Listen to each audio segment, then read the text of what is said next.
Now, in today's edition of Polnomics, we take a look at the western Indian state of Gujarat. The state sends 26 MPs to the lower house of India's parliament, the Lok Sabha, and assumes additional significance as Prime Minister Narendra Modi's home state. Take a look at this next report to understand the economic landscape of Gujarat. Where people are known for their excellent business acumen. The state which is also known for its diverse topography and ecosystems. At over 1900 kilometers, it holds the longest coastline in India. These geographical and demographic advantages turned Gujarat into a business hub.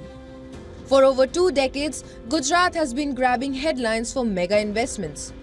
Be it the Tata Nano factory in Sanand or the proposed chip factories in Dholera.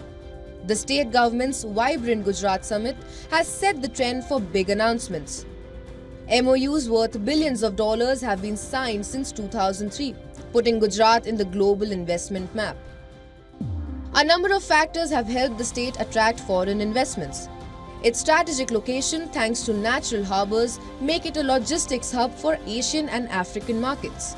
Gujarat's ports are well connected via road, railways and airports, giving its infrastructure an edge over others. Given the state's enterprising culture, the state government has always had a pro-business outlook. Moreover, the state has been politically stable, which ensures there are no policy disruptions. Given the advantages, it must not come as a surprise that Gujarat is among the richest states in India. It has grown by over 12% for the last 10 years, which is way higher than India's growth rate.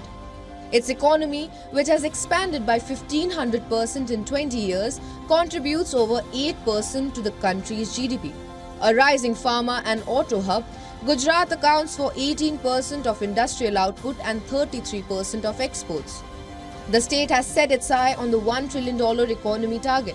With vast potential for growth, Gujarat is expected to reach the target in the next decade.